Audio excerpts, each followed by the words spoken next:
Okay, hi, my name is Rishi and my talk today is going to be on Bitcoin. Basically, I want to try and remove any confusion that people might have about Bitcoin and also try and share with them why it's important that they participate in this whatever new global economy. There's an importance here, and so the purpose of my presentation is mainly focused on education, awareness building. I don't have anything to sell.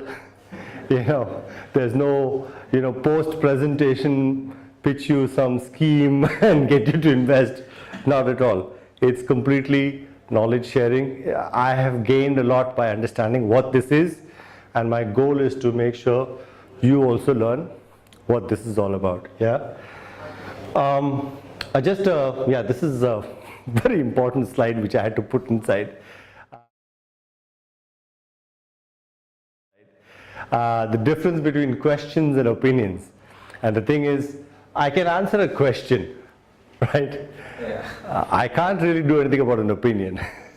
If you have one, okay, fine, it's an opinion. I really can't respond to an opinion. Sometimes people ask me questions, or actually they're telling me their opinions in the form of a question. Because I've been doing this talk so frequently, I kind of detect when it's an opinion and when it's a question. So I have to then say, yeah, so, thank you for sharing your views. Next question, please. that's really, so I can't really do anything about opinions. But I just want to make sure it's clear that I can handle the question. There's nothing much I can do about an opinion, yeah? So my focus is, what does a Bitcoin or cryptocurrency, what is the impact it has on society, on a nation, on the people, in a country? What is the impact that it has? Mine is not good about, where you should invest, when you should invest. It's got nothing, no technical suggestions given on this. Mine is going to focus on what is the impact it has, okay? And as far as me being an expert is concerned, I'm not. So don't take my information as gospel truth. I'm not a novice either. I have a fairly good idea of what this is, but I don't know the in-depths of what the blockchain does, how to program in it. I'm not a software computer guy. There are people who know this technically far superior than me. I'm happy to take questions in which I can respond to later. I also have a WhatsApp group. I'm happy to add you into that WhatsApp group. It's only one way. Nobody gets to chat over there. I only disseminate information in that group, admins only. So thank God for that feature on WhatsApp now. Otherwise it gets so noisy and people forward stuff, so I don't do that. So whenever I find something important, I don't do many posts, maybe one post a month or two posts a month. Sometimes when there's more activity, the posts increase, but it'll be all specific to Bitcoin or cryptocurrencies and stuff.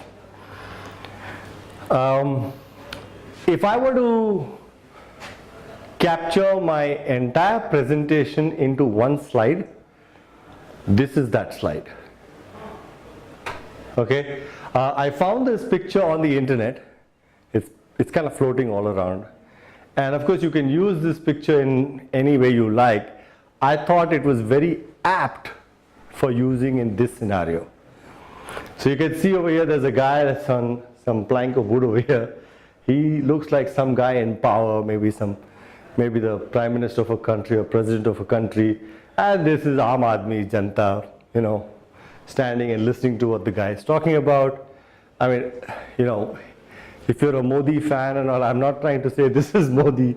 I'm just trying to say basically, fundamentally, people in power are dependent on people.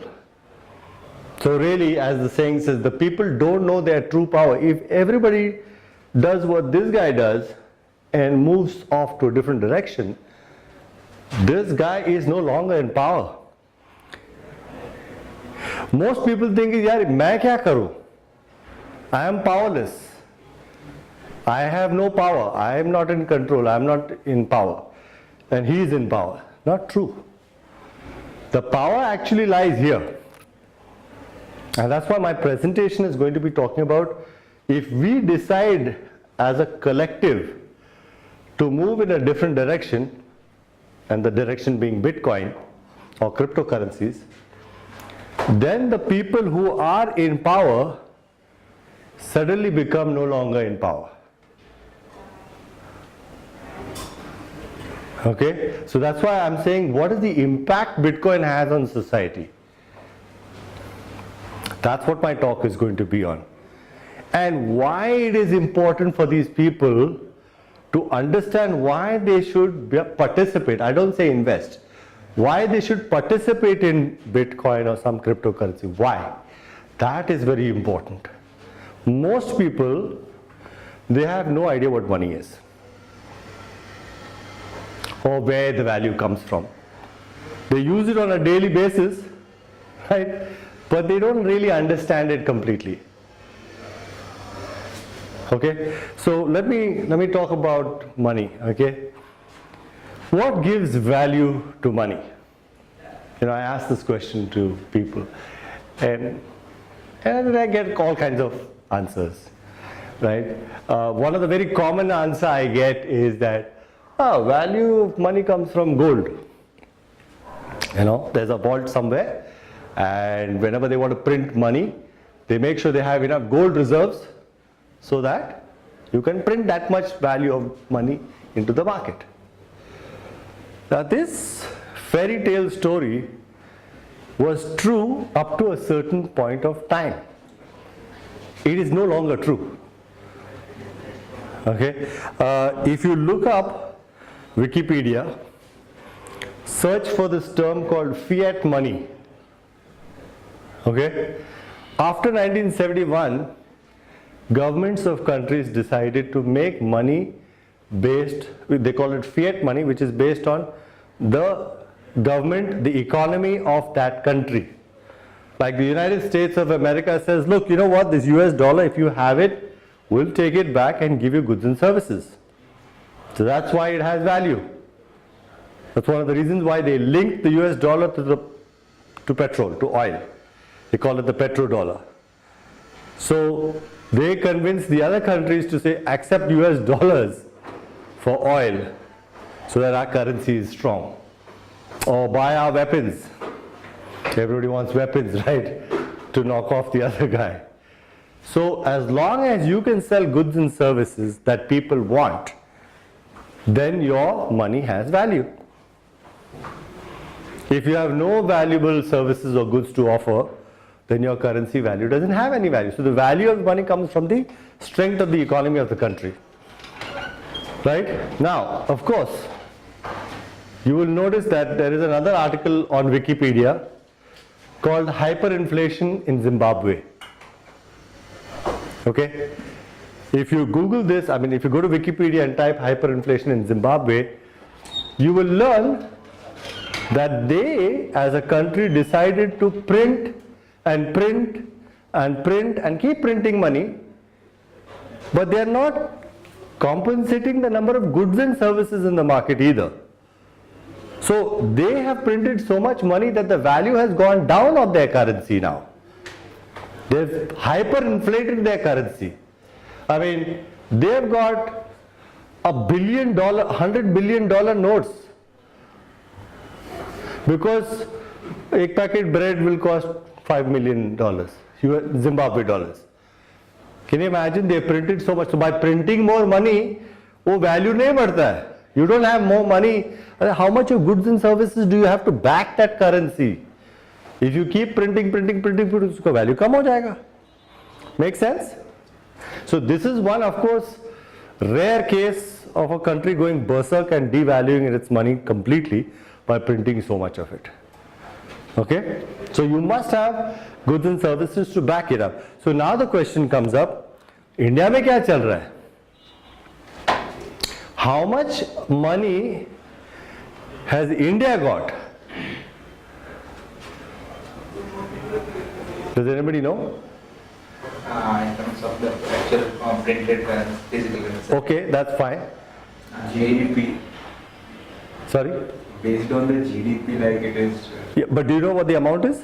It It's 18 lakhs here. Basically. Okay, so you can, by the way, get this information. I went to Reserve Bank of India, and of course this is a little dated. March 9th का एक article था. I said reserve money for the week of end March money supply.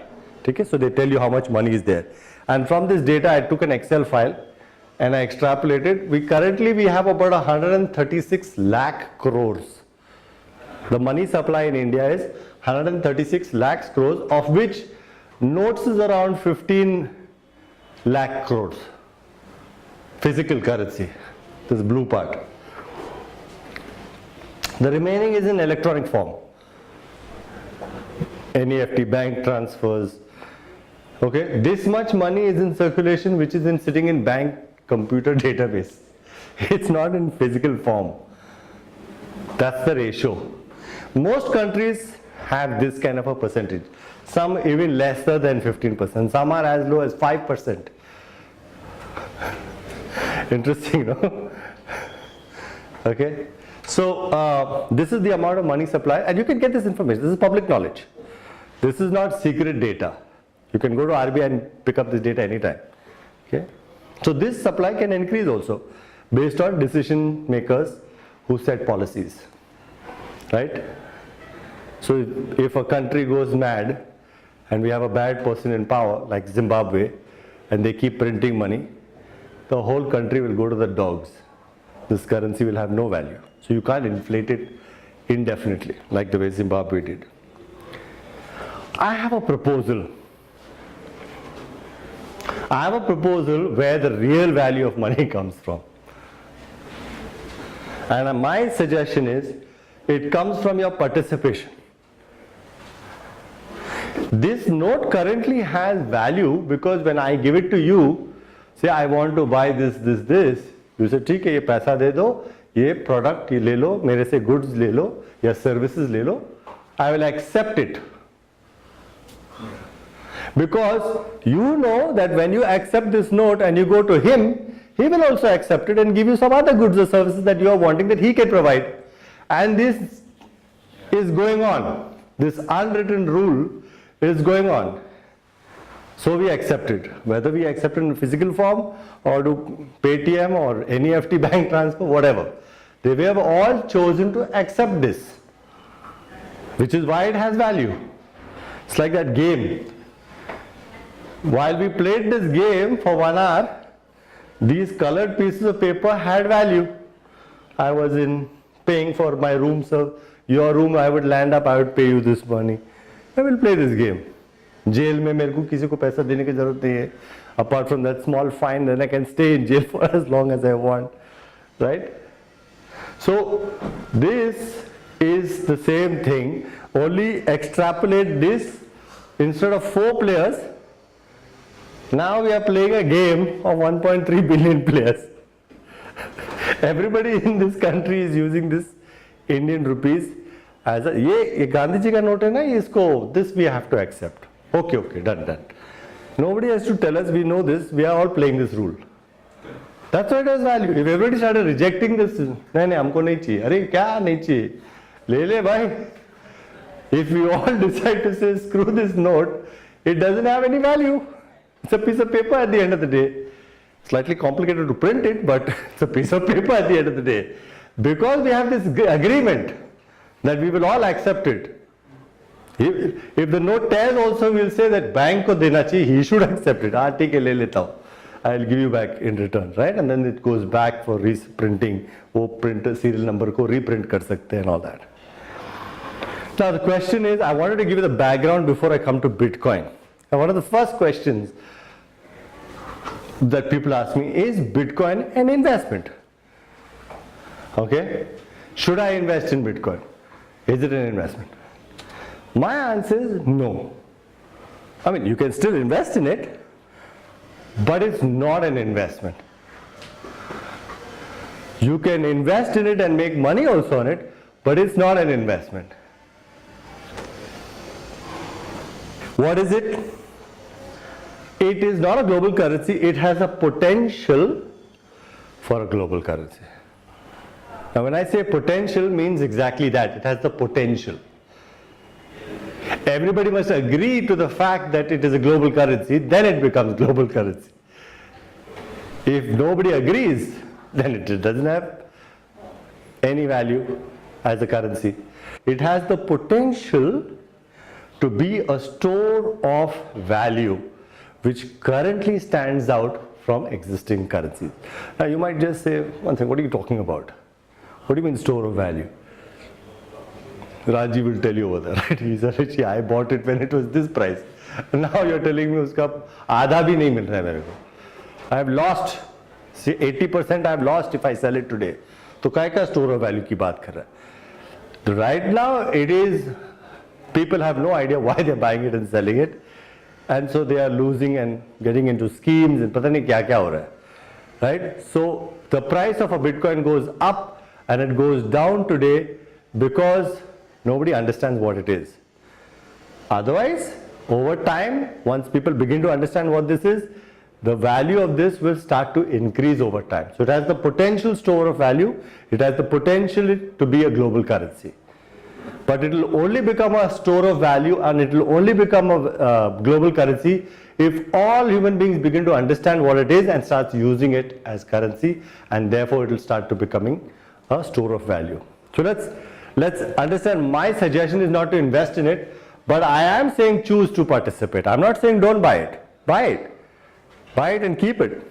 But buy the Bitcoin. Don't buy a scheme. Buy the Bitcoin. It's kind of like voting. You are exercising your money strength to say, boss, मैं agree करता हूँ इसको. I accept this new possibility. And that's why I want more and more people to participate in this economy. So let's go and take a look at a small video which is there on the net. What is Bitcoin?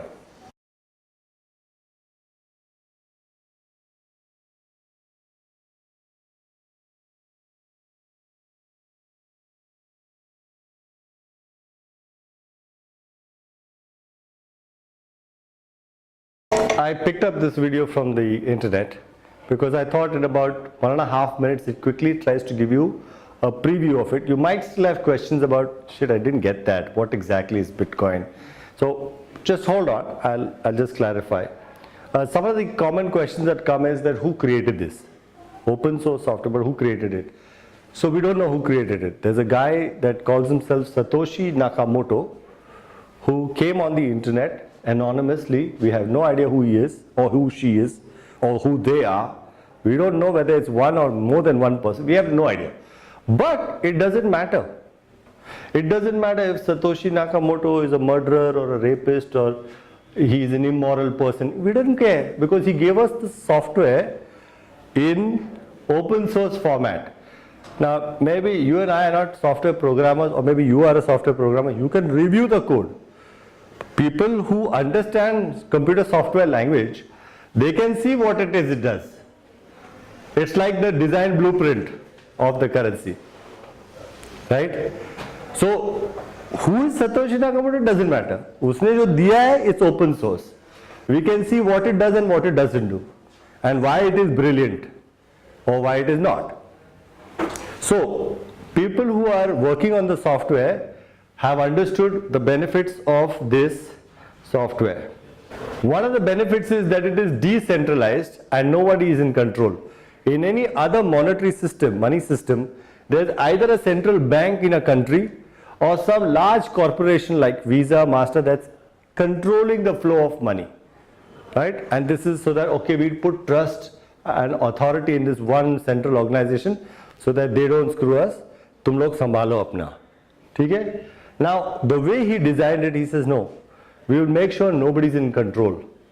And that also happened because everybody could maintain the database, also known as like a blockchain, which is a replicated database. So even if your machine goes down, you got millions of other computers with the blockchain data. If you get off the blockchain and put it back on, that information will say, no, you're out of sync of one day. You first come up to sync with us and then you can perform transactions.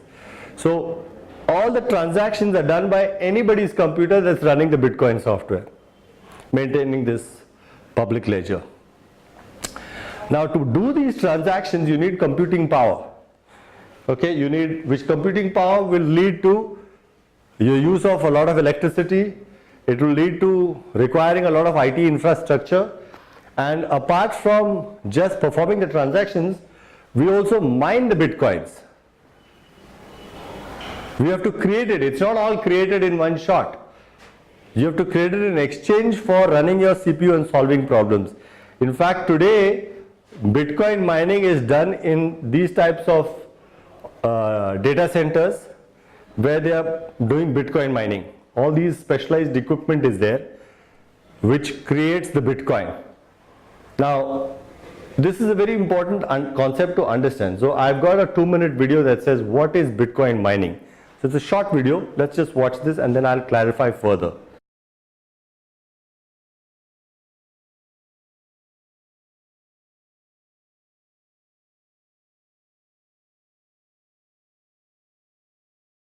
This is a video that explains what the mining process is all about. Okay, so you cannot create infinite number of bitcoins. It has to be mined in exchange for CPU processing time, which draws a lot of electricity. So even though they have made better and faster and good hardware, it's still going to draw more power. And the more number of people come to do mining, the harder it's going to get for you to mine the Bitcoin. So that means if there is so many bitcoins to mine, depending if one person is mining, he can of course mine much more. But if 100 people are mining, they'll all get chota parts of it, because the number of bitcoins that can be produced is finite. It's fixed, it's limited. It doesn't go infinite. Okay? You can't keep mining forever by adding more computers. You can only divide the amount of bitcoins getting mined as more and more miners come join the market. And there's no application form process to say, can you approve my mining machine? No, anybody can turn on a computer and start mining. Nobody's stopping anybody, nobody's inviting anybody to do it. Free for all. Jisko jo karna hai karo. It's completely open market. Now, one of the things about Bitcoin is that it's peer-to-peer. Normally, when you want to pay for something, if you want to buy a t-shirt from say some company, some shop, right? You go to Shoppers Stop or something, you will swipe your card, which will be connected to your bank or credit card, and then that will be going to the credit card machine of that guy so that the money gets to him and then he gives you the goods. So you have some sort of a organizations in between to help you to facilitate payments. In a Bitcoin network, you only have the blockchain network. And it's peer-to-peer. This doesn't have to be a corporation. This is not a corporation. In fact, we don't know who this is. This is any point of time, anybody could be performing this transaction for us. It's part of the blockchain network. So you can buy goods and services for people without having to be a company or a corporation. It's a new way of using cash to buy goods and services from people without having to go through a big process. Nice thing about it is that it is global. You know, I don't have to buy physically something from you because you are standing in front of me. You could be on the other end of the planet. Because it uses the internet to make the transaction. I can buy any goods and services. You have got some services from other country, I can buy those services and pay you in Bitcoin. It does not need banks or the government's permissions for it to work. It works without that. This is the scary part for banks and governments. It's banks' biggest competitors. Bitcoin and cryptocurrencies are banks' biggest competitors, and governments are threatened that they are no longer in control of creating money, which they currently are. There are no working hours, 9 a.m. to 6 p.m. Monday to Friday. Anytime the money will transfer, that will work, it uses the internet. There is no age restriction that you have to be 18 plus to open a bank account. You can get a Bitcoin account. You can have as many accounts as you like, no problem. Earlier I mentioned that Bitcoin cannot be produced in infinite quantities. It is a rare commodity that can be produced within certain restrictions. Every 4 years, the amount of Bitcoins that you can mine gets cut in half. Now let me explain this, okay? The first 4 years, when it started in 2009 and 12, it created about 10.51 million bitcoins. Because the deal was every 10 minutes you could mine 50 bitcoins. Every 10 minutes, 50 bitcoin. 50 bitcoin. Okay? You keep going. After 2012, it dropped to half that amount. Now you can only create 25 bitcoins every 10 minutes collectively. Not you individually, collectively. So as the number of miners increased, they realized they are creating less and less. Every 4 years you can only create half. Now you'll notice total bitcoins in first year was 10 million. Total bitcoins in the next 4 years was 15 million because you added 10 plus 5. Then the next, we are in this phase right now. The next 4 years is 2017 to 2020. We are in 2018 right now. It will maximum create 2.63 million bitcoins. All miners collectively. So 15 से 18 तक जाएगा. Now you follow this line and you'll realize it will stop at around 21 million. It's not going above that. It is half. This is of course in millions. Okay? Now, if you look at if you want to see a better way to represent this data, this is the way. The first 4 years, the major chunk happened here. Then the next 4 years, iska आधा हुआ. Next 4 years, आधा, and now it's stopped at 21 million. It will stop off. Right? So the money supply growth rate reduces as time goes by. It never ever stops, but it goes half, collectively. Now this ensures that the store of value will be there. Because see this graph, ये देख, इसका supply कैसे जा रहा है? Finally it's tapering off, correct? More is not getting produced here. How do countries create money? The graph goes like this. There is no limit to how much they can create. Today we are at 136 trillion, 136 lakh crores. Tomorrow the government may decide to increase that. Which is why the inflation ke wajah se, this is one of the big reasons. By increasing the money supply, you are creating inflation. And धीरे धीरे तुम्हारा value नीचे जा रहा है. What happens if you take say 10 lakhs and keep it in the cupboard? After 10 years, उसका value ऊपर गया या कम हुआ? कम हुआ. And you have accepted that as हाँ वो तो होगा ही ना. क्यों? ये कौन बोला करने के लिए? हाँ मैंने उसको वोट दिया, उसने डिसीजन लिया अपने के लिए. कोई क्वेश्चन कर रहा है कि यार भाई मत कर, ये करेगा तो प्रॉब्लम है, ये करेगा तो अपना वैल्यू कम हो रहा है. With Bitcoin, over time when people begin to wake up and realize what this is doing, it actually becomes a store of value.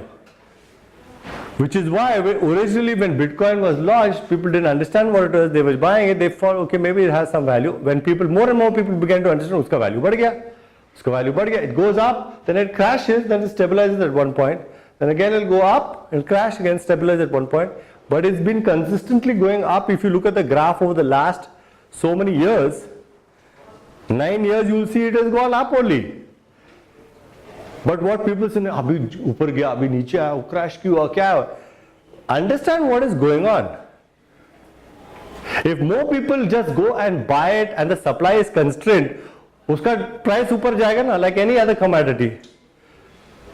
And if people start selling it because they read some newspaper article saying that it is being now banned, अरे बेचो, so उसका rate कम हो जाएगा. Because people don't have this kind of understanding as to what exactly it is. ये पहले समझ लो कि what is Bitcoin. Okay? Now, 21 million मैं लोगों को बोलता हूँ. This is the maximum number of Bitcoin that can be produced. It's written in the software. Open source है. Nobody is going to change that because they'll say if you increase this number, then उसका value गिरेगा, घटा मत, उसको ऐसे ही रख ले. Now, when people ask me, Rishi, 21 million, I mean पूरा दुनिया के लिए ये bitcoin currency is 21 million and एक इंडिया के लिए आज की डेट के हिसाब से 132 लाख करोड़ की बात कर रहे हैं. We are currently at 132 lakh crore. 132 trillion.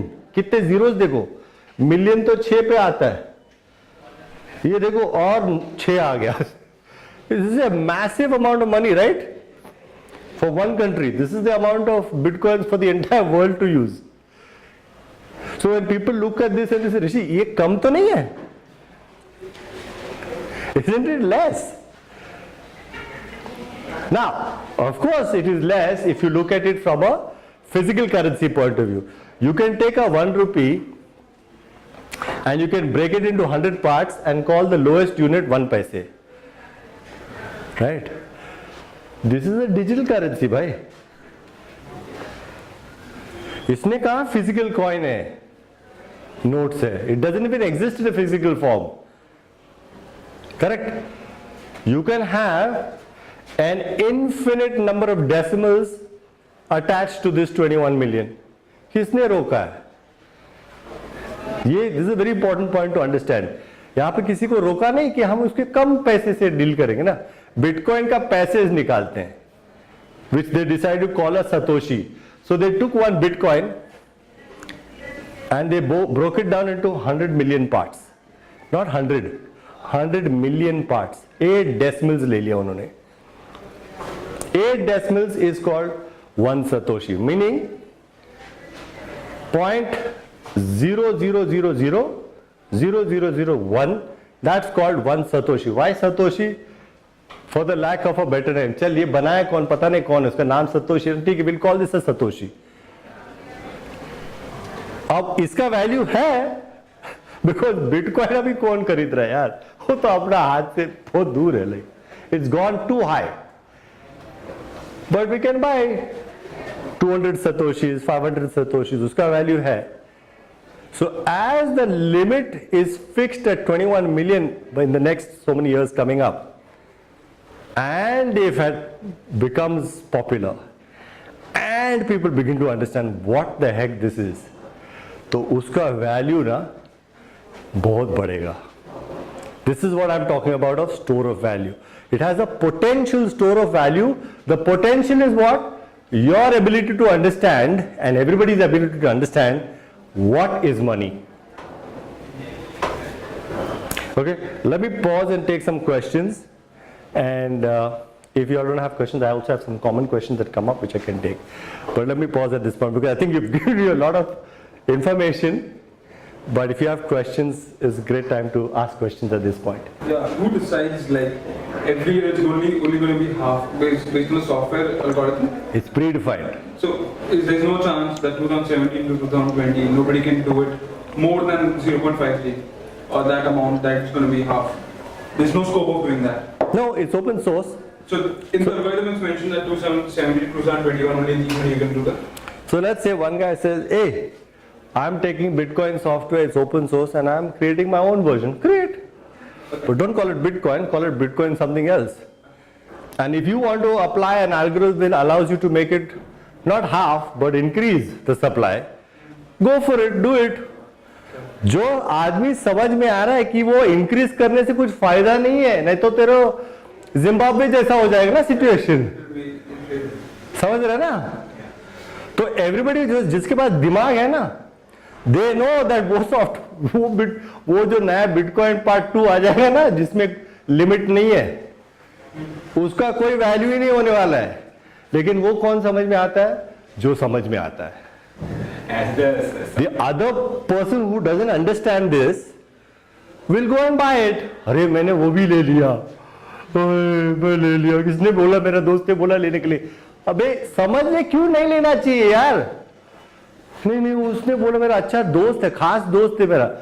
दोस्त गए, उसको कुछ समझ में आ रहा है क्या? नहीं. तो फिर why did you buy it? नहीं वो उसने बोला था. अरे don't say that. Understand what the heck this is about first. Why do you think it's 21 million and fixed? I met somebody who said, sir, we are creating our own cryptocurrency. I said, oh great, wow. So what's kind of the limit, you know? How many whatever your cryptocurrency is called. How many of these coins can you? Sir, we've decided to do about 21 billion. I said, Acha, okay, so what's the basis behind 21 billion? Sir, we will become this, that, and that. I'm like, he works for a company that's created Bitcoin, an equivalent cryptocurrency. They've called it whatever. I don't even remember what the name of that cryptocurrency. But here, not Ethereum. Ethereum is smart. They also have caps of certain orders, but it has some features that were not there in Bitcoin, which is why it is gaining popularity. So there are some good cryptocurrencies. People ask me, which is the good corrupt? I don't know. I haven't evaluated all of them, but I keep watching them. Ethereum is catching up. But Ethereum doesn't have the market share that Bitcoin has, because Bitcoin has been the market leader. First mover advantage. So more people put their monies there. So therefore there's more stake to lose or gain in Bitcoin than Ethereum, which is why iska value itna nahi. But Ethereum is having some features that Bitcoin doesn't have. Now those features, they took the Bitcoin software and rewrote it and modified it and called it Ethereum. Okay. Now when they created Ethereum, there were so many computers on the network doing this live exchanges, transfers and everything. Right now, Bitcoin software, if you want to make one change in the code, na, ruk bhai, change karne ke pehle test karte. You cannot just put any piece of software. I was listening to one of the talks of Andreas Antonopoulos.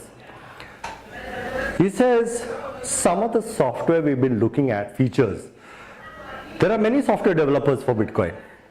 So one developer said, look, we should add this software because it will give us this functionality. Ye benefit hoga. Now it doesn't get added into the Bitcoin software.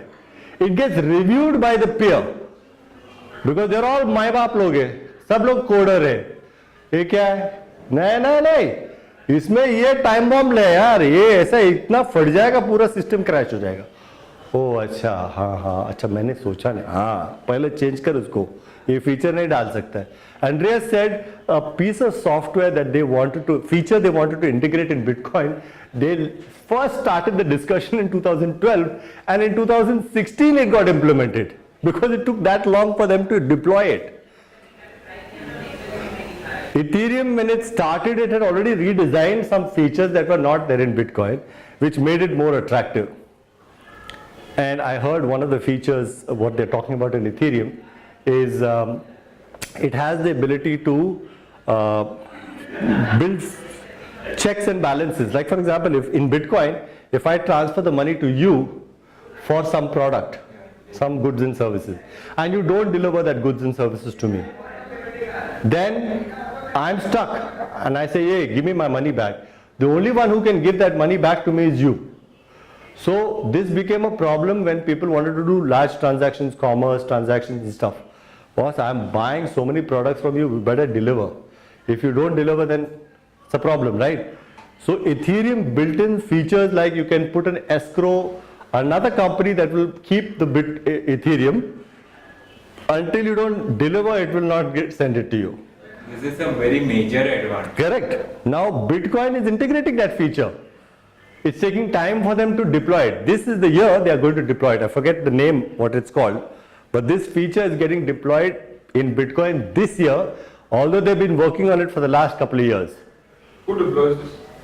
So developers, there is a community of developers, some of them anonymous, some of them known, and they review. There's a process they follow to review the code before they put it into the final version.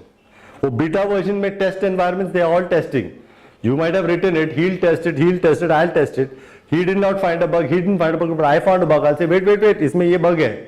Ye nahi chalega. We can't use this software. Okay, review your code and we'll send it back again.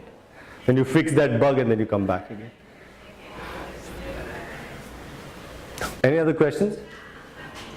Yeah? Okay, I have a few common questions that do come up normally. Some of the common questions that come up is, why is the price volatile? Why does it go up and down?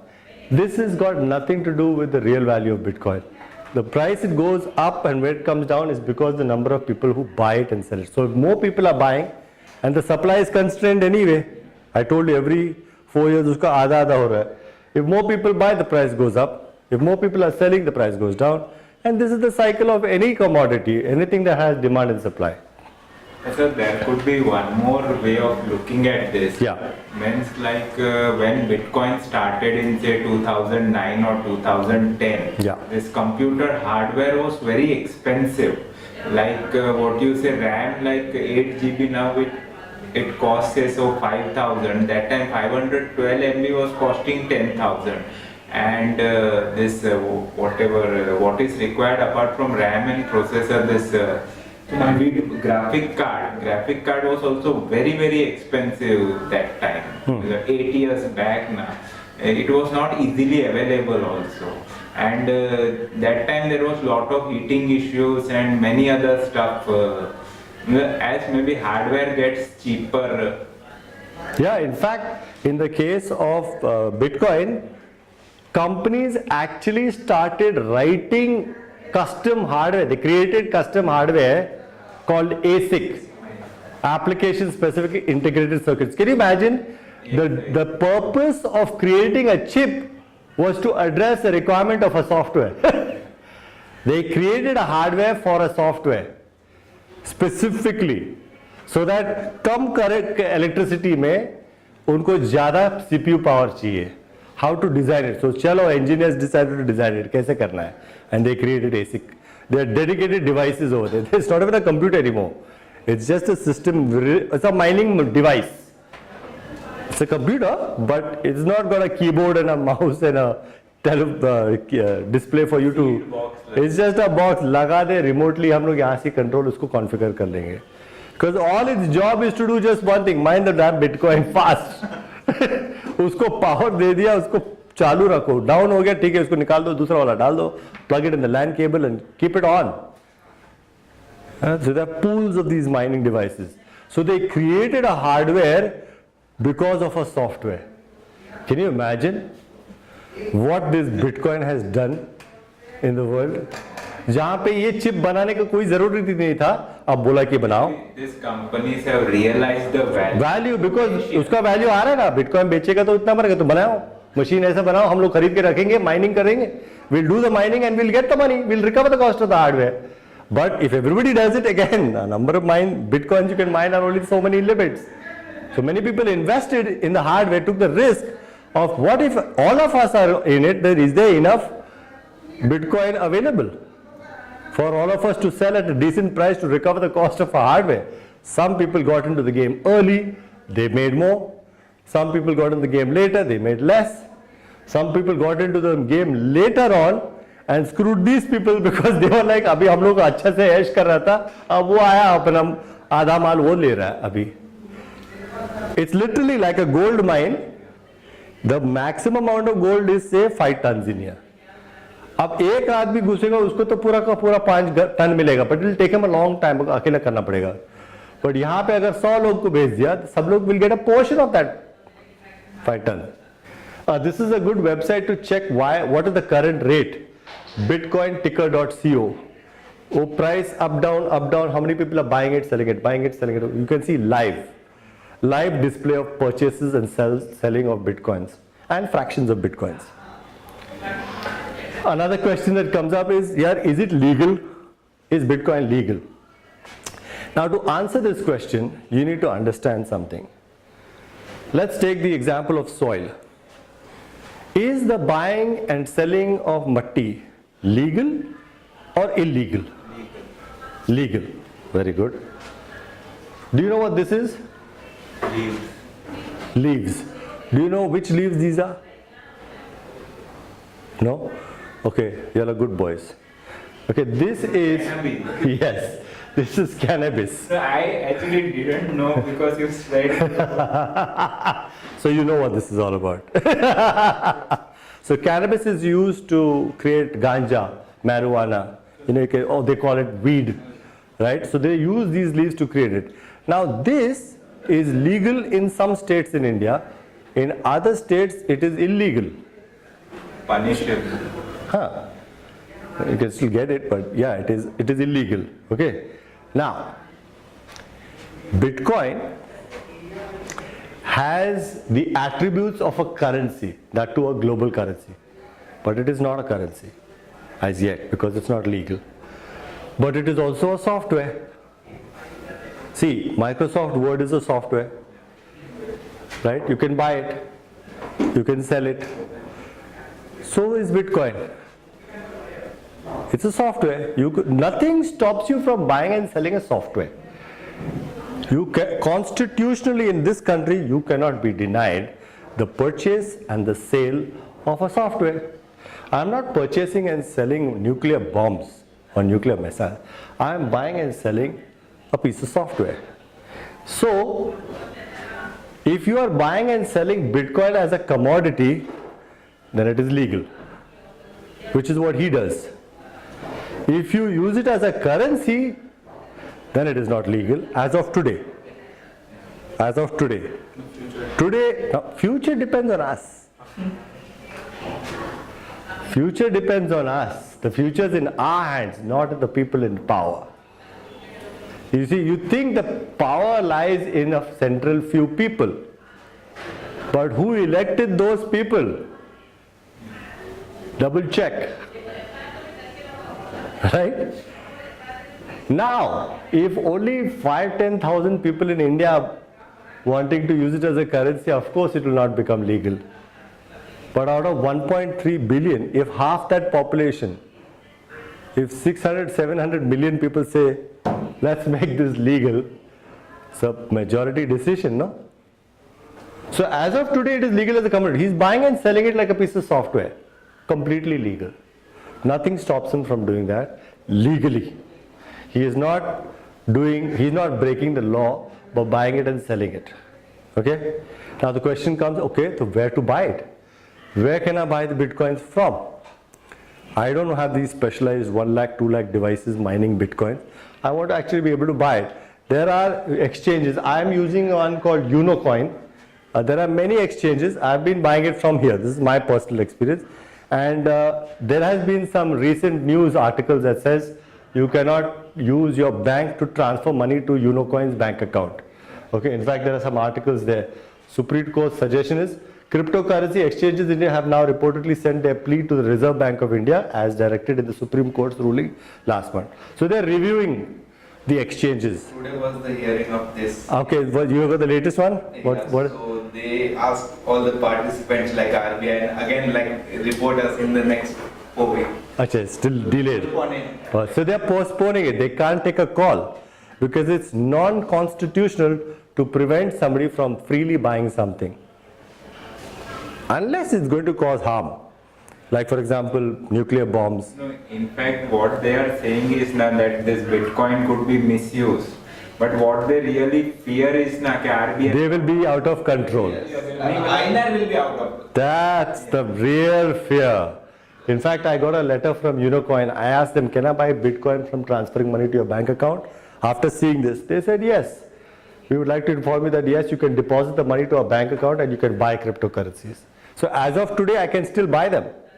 This is as of 10/48 of which date? I don't have the date here. Yeah, 16 July. But unfortunately, so many sites have been blocked by the government. No. These sites are not blocked. That's why- You go to this one, no? Go to Unocoin. Unocoin, I guess they stopped deposit, right? No, you cannot withdraw. I think you can I transfer. guess they are talking about the P2P and all that. No, I can buy. You can deposit money to a bank account and you can buy cryptocurrency. Clearly, ये उनका जवाब है. My question is, can I buy? They're saying yes. Now, one of the questions is, will they ban Bitcoins? Okay, will the government? Not just India, but other governments. They can ban it. By the way, just for your information, this is banned in Gujarat. Okay, now all three of you all smiled, right? So I know what you all are thinking, right? So, I mean, that doesn't solve anything. What is more required is, what do people want? आम आदमी को क्या चाहिए यार life में? Do they want the Indian rupee which is being constantly inflated and उसका value drop हो रहा है? Or do they want a form of currency that is not controlled by a person in power, but clearly controlled so that the production is limited? It keeps in fact going down as time goes by, so that the value is stored and it serves the purpose of money. As long as all of us agree to it, it serves money. So the question here is, what do people want and what does it mean to be a democracy? Are we living in a dictatorship? Then maybe we are, I don't know. But last time I checked, we were living in a democracy. अभी China का मैं बोल नहीं सकता हूँ, उनका तो communistic state है, right? So these are people that fought for our country to say we will be free from the Britishers and we will be free from the people of tyranny and power and control. But nothing seems to have changed, just the people have changed, right? So what do the people want? That's why it is my job to make sure I can communicate and explain to them what they should go for. Which is why I'm saying the people don't know their true power. I'm back to this slide. If we decide to go here, nothing stops us from proceeding. But we have to do that together. एक आदमी उधर जा से कुछ फायदा नहीं, सब लोग को जाना पड़ेगा. People say, Rishi, if government needs to collect tax, how will they collect tax? अरे टैक्स की बात कहाँ आ गया यार? We'll pay tax with Bitcoin ना. टैक्स भरना है तो टैक्स भर दे, इसमें कौन सी बड़ी बात है? What does the government do with the tax? It takes that money and goes to people and say contractors, यार इधर फ्लाईओवर बना, तू इधर पाइपलाइन लगा दे, तू स्कूल चालू कर यहाँ पे ये करो वो करो, उनको करना है ना, हॉस्पिटल बनाना है. टैक्स कलेक्शन से वापस सोसाइटी में ही जाते ना, उधर जाता नहीं है वो अलग बात है.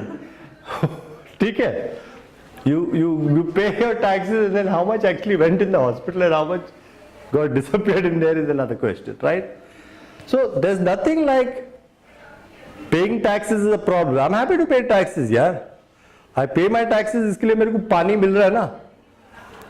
What we are saying is we are removing the control and creation of money from the people who currently are doing it. ये लोग को जो बना रहा है पैसा उसके ऊपर कंट्रोल कर रहे हैं. Now we are not giving you the authority to control. That's what a cryptocurrency does.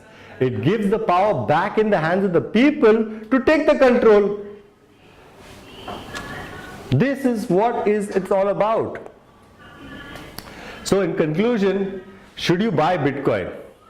Okay, so my suggestion is don't buy Bitcoin but choose to participate. It's you exercise your vote, your voting power by using money to buy it, and buy as much as you want. Don't have to buy one Bitcoin because it is 5 lakhs today. I don't know, what is the rate today?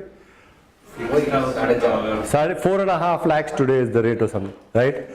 Don't buy one Bitcoin, yeah? Buy a 5,000 rupees ka point. Who's telling you Satoshi won't have? Satoshi is a decimal, yeah? Uska value kal बढ़ जाएगा उसका. But participate in it. That is my suggestion. I've got all of this in an ebook. You can go to my website called demystifyingbitcoin.com, and I also add you to a WhatsApp group. You can exit the WhatsApp group, but it's a one-way only WhatsApp group. I will send information. No chatting, no forwards happen on that because only admins can send mail. I will post information once a month, twice a month on the group with any related information. So people send me information about Bitcoin, I transfer it over there. Great. Thank you guys.